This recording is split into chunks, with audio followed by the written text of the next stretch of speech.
오늘은 5월 1일입니다. 벌써 5월달에 접어들었습니다. 저로서는 이번 주로 일본에 온 지 벌써 한 달째가 됩니다. 이번 5월달도 하나님의 크신 은총이 성도님들 가정에 임할 것을 믿습니다.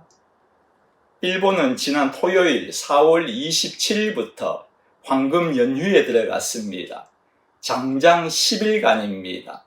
4월 29일은 현재의 천황의 할아버지 생일입니다. 일본에는 천황의 생일은 공휴일입니다. 그리고 5월 3일은 헌법기념일이고 또 일본에는 있어야 할 하나님에 대한 감사의 날은 없고 자연에 대한 감사의 날은 있습니다. 그것이 5월 4일 녹색의 날입니다. 그리고 5월 5일은 한국과 같이 어린이날이고 5월 6일 월요일은 대체 공휴일입니다. 그러니까 공휴일이 주일에 들어가면은 그 다음 월요일 날 쉬게 되어 있는 것이죠. 그래서 장장 길게는 회사에 따라 다르지만은 10일간 연휴를 맞이하게 되는 것입니다. 그러나 우리 선교사한테는 연휴도 없습니다. 본문 앞장에 보면 예수님께서 성전에 들어가셔서 말씀을 전하기도 하시고 가르치시기도 하셨습니다. 그러시다가 본문에 와서 예수님께서 헌금하시는 장면을 보신 것입니다. 1절에 보면은 예수께서 눈을 들어 부자들이 헌금함에 헌금 넣는 것을 보시고 라고 그렇게 시작을 하고 있습니다. 왜 헌금하는 모습을 보셨겠습니까? 그만큼 헌금이 중요하기 때문일 것입니다. 그것을 저희들에게 가르쳐 주시기 위함일 것입니다. 그렇지 않고서야 남들이 헌금하는 것에 무슨 관심이 있겠습니까? 본문에 보면은 그냥 헌금 넣는 것을 보셨다고 기록해도 될 것인데 눈을 들어라는 말을 굳이 기록을 하고 있습니다. 성경에는 예수님께서 눈을 들어라든지 아니면은 우러러 보시고라는 표현을 종종 사용하고 있습니다. 예를 들면은 오병이어의 기적대에도 예수께서 눈을 들어 큰 무리가 자기에게로 오는 것을 보시고라고 그렇게 기록하고 있습니다. 관심입니다. 의도적으로 하셨다는 것을 강조하는 표현이라고 저는 생각을 합니다. 본문에도 눈을 들었다는 것은 의도적인 행위이지 않습니까? 의도적이셨다는 것을 뒷받침하는 증거가 있습니다. 마가복음에도 같은 내용이 나오는데 거기에 보면은 예수님께서요 아예 헌금함 앞에 앉아 계셨습니다. 지켜보시기 위한 것입니다. 의도적으로 앉으셔가지고 어떻게 헌금하는가를 지켜보신 것이죠. 그만큼 헌금이 중요하다는 것입니다. 그러니 헌금이란 예수님께는요 관심사항입니다. 어떻게 드려지는지를 주님이 관심 있게 보신다는 것입니다. 무엇을입니까? 액수가 아닌 마음입니다. 자세입니다. 저희들이야 상대방이 가지고 있는 마음을 알 수가 없지만은 그러나 예수님은 마음을 보시기 위하여 헌금함 바로 앞에 앉아 계신 것입니다. 그러니 어떠한 마음으로 헌금을 드리는가는 이렇게도 중요한 것입니다. 그런데 그것은 비단 헌금뿐만이 아닙니다. 좀 다른 이야기입니다만은 제가 여기 와서 두 곳의 일본 교회에 가서 예배를 드렸습니다. 이번 기회가 아니면은 다른 교회에서 예배 드릴 수 없는 것 같아서 일부러 찾아가서 예배를 드렸습니다. 한 교회는 저희 집에서 걸어서 5분 거리에 있는 교회입니다. 교회의 모양이 방주 모양입니다. 실내는 이렇게 좀 좁지만 참 아름답죠. 또 다른 한 교회에는 걸어서 15분 떨어진 곳에 있습니다. 딱 41년 전의 이야기입니다. 제가 유학생 시절 때에 지금 살고 있는 이 집에서 한 5분 떨어진 곳에서 살았습니다. 그때에 수요일마다 다녔던 교회입니다. 여러분들이 일본 교회에서 예배를 한번 드려보십시오. 그 느낌을 한마디로 표현을 한다면 숨이 막힙니다. 방주무양 교회에는 피아노도 있는데 굳이 풍금으로 반주하는 것 있죠. 41년 만에 간 그 교회에는 당시의 목사님께서 제가 음악이 전공이라는 것을 아시기 때문에 200개의 파이프를 가진 파이프 오르간을 설치할 거라고 그렇게 자랑을 하셨습니다. 그 교회는 찬양대도 있습니다.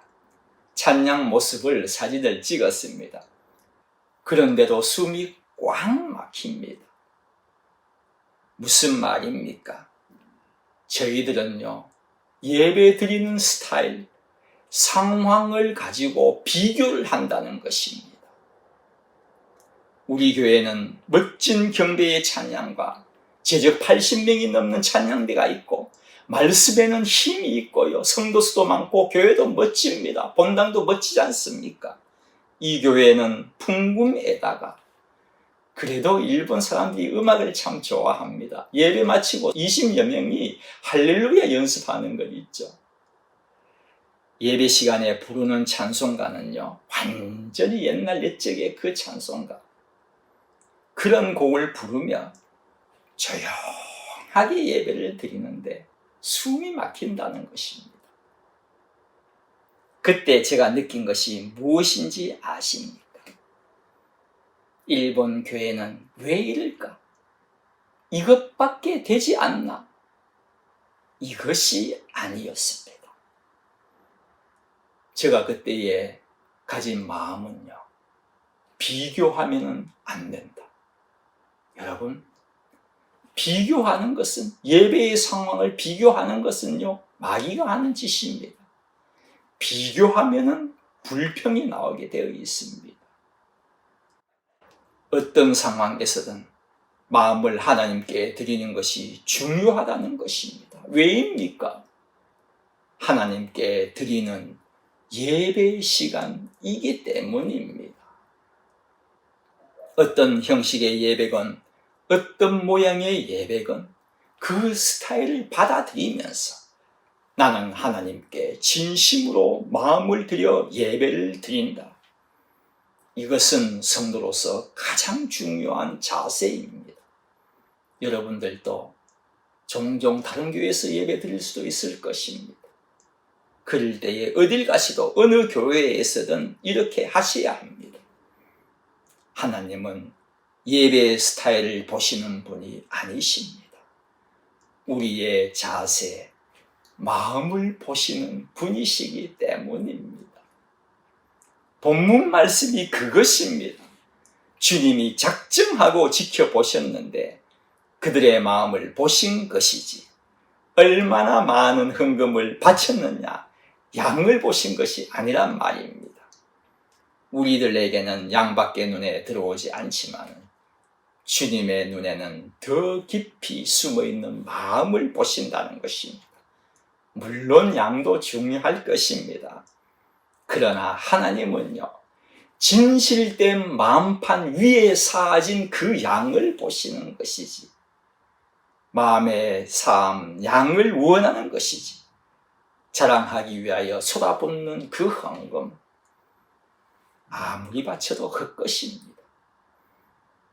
요한복음 1장에 보면은 예수님에 대하여 중요한 진리를 선포한 후에 그 다음 2장에는 두 개의 큰 사건을 기록을 하고 있습니다. 하나는 1장에서 알려준 대로 태초부터 계신 그 하나님이신 예수님이 행하신 최초의 기적이지 않습니까? 가나의 혼인잔치 기적입니다. 그리고 또 하나는 성전의 주인 되신 예수님이 더러워진 성전을 직접 청결하신 사건이 나옵니다. 중요한 2장입니다. 그래서 저희들은 이 두 사건만 중요하게 생각하고 있습니다. 그러나 이 2장을 읽으면서 한 가지 놓쳐서는 안 될 것이 2장의 가장 마지막 말씀입니다. 그가 예수님이십니다. 그가 친히 사람의 속에 있는 것을 아셨음이니라. 우리는 기적에만 눈이 뜨이고 성전 청결의 일에만 관심 있게 보지만은 그보다 하나님은 우리의 마음을 보시는 분이심을 늘 기억하면서 살아가야 하는 것이 더 중요한 것은 아닐까요? 사람의 속에 있는 것을 아셨다는데 사람의 속에 있는 것이 무엇입니까? 지금 여러분의 마음속에 있는 것이 무엇입니까? 그것을 주님께서는 아신다는 것입니다. 특히 헌금 바칠 때의 우리의 마음은 주님께서 더더욱 아신다는 것입니다. 본문의 부자들이 헌금할 때에는 쨍그렁 촤라라 그러한 소리가 큰 소리가 났을 것입니다. 당시 종이화폐가 없지 않습니까? 전부 다 코인이지 않습니까? 얼마나 소리가 요란하게 났겠습니까? 당시에 헌금함이 13개나 있었다고 합니다. 성전에는. 당시의 성전들의 넓이를 생각하면 그렇게 많은 것은 아닌 것 같습니다. 저희 교회에도 들어오시는 그 입구에 헌금함이 있지만은 오르간 옆에도 헌금함이 있습니다. 2개나 있습니다.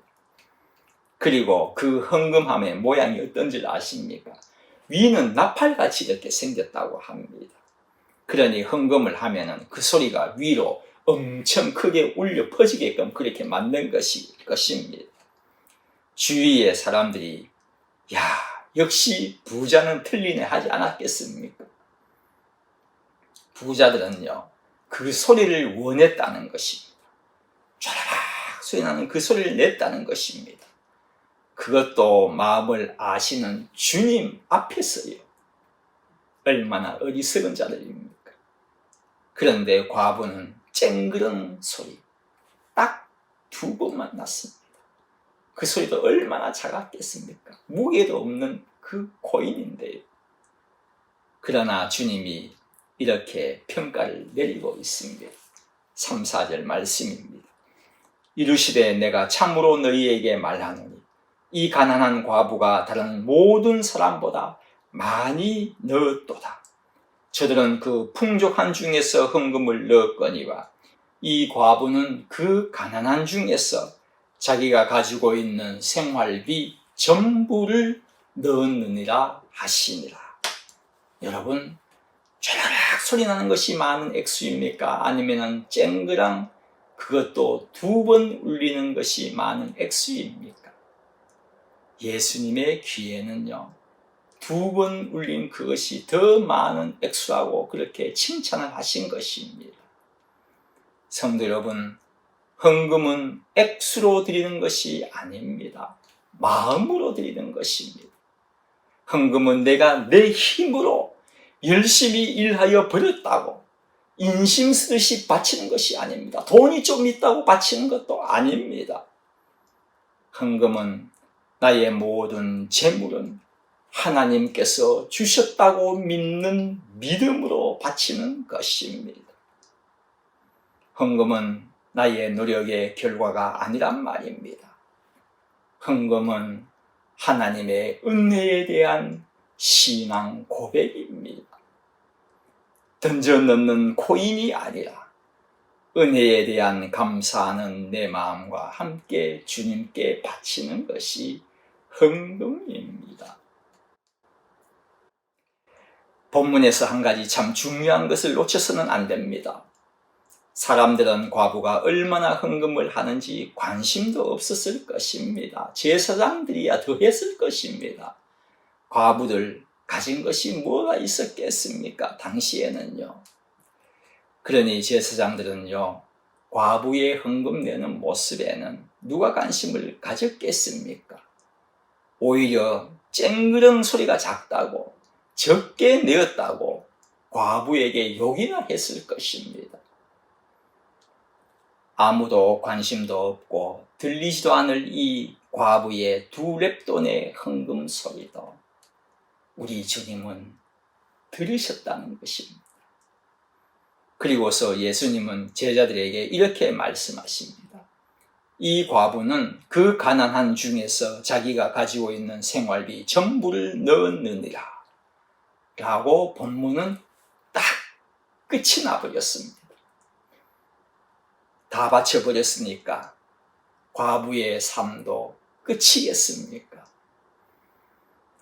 여기서 저희들은 주님이 참으로 하시고자 하시는 주님의 마음을 놓쳐서는 안 됩니다. 지금은 예수님이 제자들을 다 불러놓고 그렇게 말씀하고 계시지 않습니까? 그들에게는 예수님은 어떠한 존재이시고 누구이셨겠습니까? 왜 다 바쳤다는 말씀을 하셨겠느냐는 것입니다. 여러분에게는 예수님이 다 바쳤다고 하신 후에 그 다음에 주님의 음성이, 말씀이 혹시 들리십니까? 그 주님의 따스한 음성이 들리시냐고요. 너는 날 위해 모든 것을 바쳤구나. 이제는 내가 너를 돌볼게, 책임질게. 저는 이 본문의 말씀을 가지고 결론적으로 말씀을 드린다면, 본문은 내가 너를 돌보겠다는 주님의 은혜의 선포입니다. 이 과부는 전 재산을 바쳤더니 우리 주님은요, 전심으로 이 과부를 돌보셨을 것입니다. 그렇습니다. 성도 여러분, 우리가 주님께 다 바친다면 주님이 그때 더 크게 역사하시는 것입니다. 재물만의 이야기가 아닙니다.